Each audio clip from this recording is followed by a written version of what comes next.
Allah! Ya Allah! Ya Allah! Missile threat warning.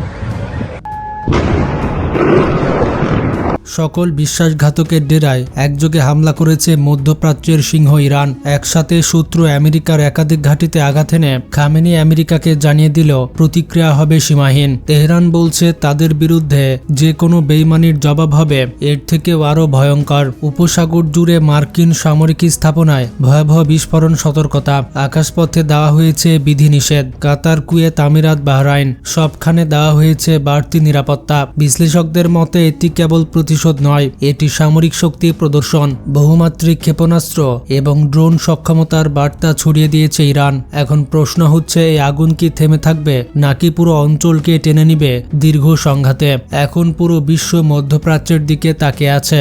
মধ্যপ্রাচ্যের আকাশে আবারও যুদ্ধের আগুন। অঞ্চলটির মানচিত্র বদলে দেওয়ার মতো এক সমন্বিত সামরিক বার্তা দিয়েছে তেহরান। মধ্যপ্রাচ্যে সামরিক উপস্থিতির অন্যতম বড় কেন্দ্র কাতারের আলুদেদ বিমান ঘাঁটি। সেখানে ভয়াবহ হামলা চালায় ইরান। বিস্ফোরণ এবং আগুনের লেলিহান শিখায় পুড়ছে রানওয়ে। ক্ষতিগ্রস্ত হয়েছে যোগাযোগ অবকাঠামো। ইরানের তাণ্ডব থেকে রক্ষা পায়নি কুয়েতের আল সালিম বিমান ঘাঁটি। এই বিমান ঘাঁটিতে মোতায়েন থাকে আমেরিকান বিমান বাহিনীর অসংখ্য বিমান। সেখানেও ক্ষেপণাস্ত্র আঘাত এনেছে ইরান। একই সময়ে সংযুক্ত আরব আমিরাতের আল ধাপরা ঘাঁটি লক্ষ্য করে চালানো হয় ক্ষেপণাস্ত্র হামলা। এতে করে একজনের নিহতের তথ্য নিশ্চিত করেছে আল জাজিরা। এদিকে বেইমানির শাস্তি পেয়েছে আমেরিকার আরেক বন্ধু বাহরাইন। বাহরাইনে অবস্থিত মার্কিন পঞ্চম নৌবহরের অবকাঠামোতেও হামলা চালিয়েছে ইরান। এতে ক্ষতিগ্রস্ত হয়েছে নৌবহরের অবকাঠামো। এদিকে ইরানের ভয়ে সমুদ্র পথে নিরাপত্তা জোরদার করেছে আমেরিকা। শুধুমাত্র উপসাগরীয় ঘাঁটিতেই নয়, বিশ্বাসঘাতকতার জবাবে সৌদি আরব এবং জর্ডানেও মিসাইল হামলা করেছে ইরান। বিশেষজ্ঞরা বলছেন, ইরানের এই সমন্বিত হামলা দেখিয়েছে ইরানের ক্ষেপণাস্ত্র এবং ড্রোন সক্ষমতা বহুমাত্রিক এবং দূরপাল্লার। তেহরানের হাতে রয়েছে মধ্যম এবং দূরপাল্লার ব্যালিস্টিক ক্ষেপণাস্ত্র। একাধিক সময় আঘাত হানার সক্ষমতা এ হামলায় স্পষ্ট হয়েছে। সামরিক বিশ্লেষকদের ভাষায় এটা ছিল সিগন্যাল স্ট্রাইক, যার উদ্দেশ্য কেবল প্রতিশোধ নয় বরং আঞ্চলিক বার্তা দেওয়া। কিন্তু কেন এই দেশগুলোতে লক্ষ্যবস্তু করল ইরান? তেহরানের দাবি তাদের বিরুদ্ধে সামরিক সমন্বয়, নজরদারি বা লজিস্টিক সহায়তা দিয়েছে এসব ঘাঁটি। তাই ইরান বার্তা দিয়েছে, সংঘাতে জড়িত যে কোনো অবকাঠামোকে বৈধ লক্ষ্য হিসেবে বিবেচনা করবে তারা। এক রাতের সমন্বিত আঘাতে ইরান প্রমাণ করেছে তাদের প্রতিক্রিয়া দ্রুত হয়। তারা যে কোনো জায়গায় হামলা করতে পারে। শক্তির ভারসাম্যে এখন নতুন পরীক্ষার মুখে মধ্যপ্রাচ্য।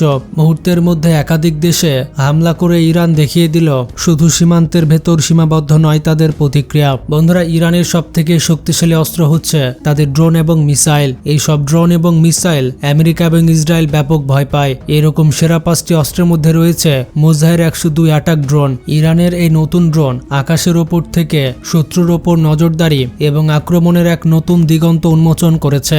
এটি 2000 কিলোমিটার পর্যন্ত দূরত্ব অতিক্রম করতে পারে, অর্থাৎ এটি আকাশে উড়ে ইসরায়েলের যে কোনো ভূখণ্ডে আক্রমণ করতে সক্ষম এবং এটি টানা 24 ঘন্টা পর্যন্ত আকাশে থাকতে সক্ষম। বিভিন্ন মিসাইল এবং বোমা বহনে সক্ষম এই ড্রোনগুলো ইরানের সামরিক কৌশলে একটি নতুন মাত্রা যোগ করেছে। Number 4, Fattah hypersonic missile. এটি হচ্ছে ইরানের অন্যতম ভয়ঙ্কর একটি মিসাইল। এটি এত দ্রুত উঠতে সক্ষম যে এটির গতি শব্দের থেকে 13 গুণ বেশি। শত্রুপক্ষের প্রতিরক্ষার সব দেয়াল ভেঙে দিতে পারে ফাত্তা মিসাইল। ইরানের সামরিক প্রতিরক্ষায় এক বৈপ্লবিক পরিবর্তন নিয়ে এসেছে এই ফাত্তা মিসাইল। ইরানের এই ফাত্তা মিসাইলকে সবথেকে বেশি ভয় পায় আমেরিকা এবং ইসরায়েল। নাম্বার 3, কারণ শাহ অ্যান্টিশিপ মিসাইল। ইরানের ভয়ঙ্কর অস্ত্রের তালিকায় 3 নম্বরে থাকবে কারণ শাহ অ্যান্টিশিপ মিসাইল। নৌযুদ্ধে ইরানের সক্ষমতা বাড়াতে কারণ শাহ অ্যান্টিশিপ মিসাইলের ভূমিকা অসামান্য।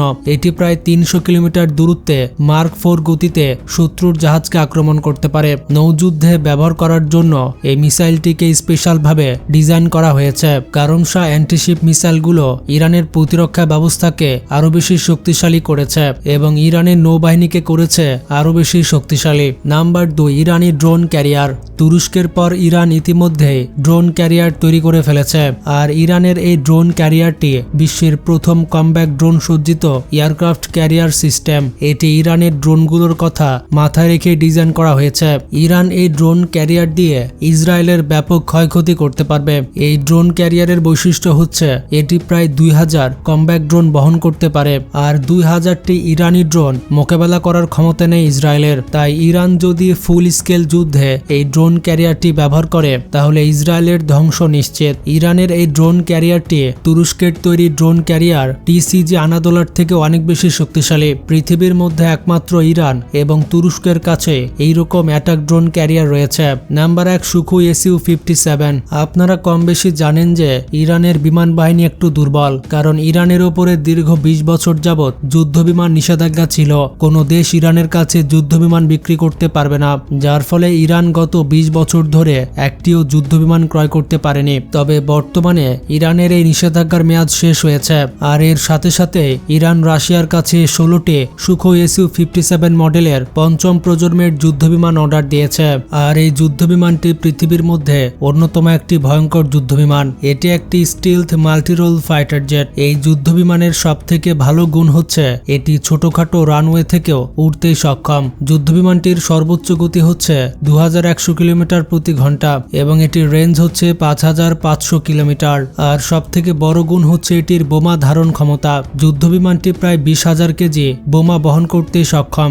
এমনকি একসাথে 30টি পারমাণবিক বোমা বহন করতে পারে বিমানটি। অর্থাৎ বিমানটি ইরান ডেলিভারি পেলে ইসরায়েলে তারা কিয়ামত ঘটিয়ে ফেলবে।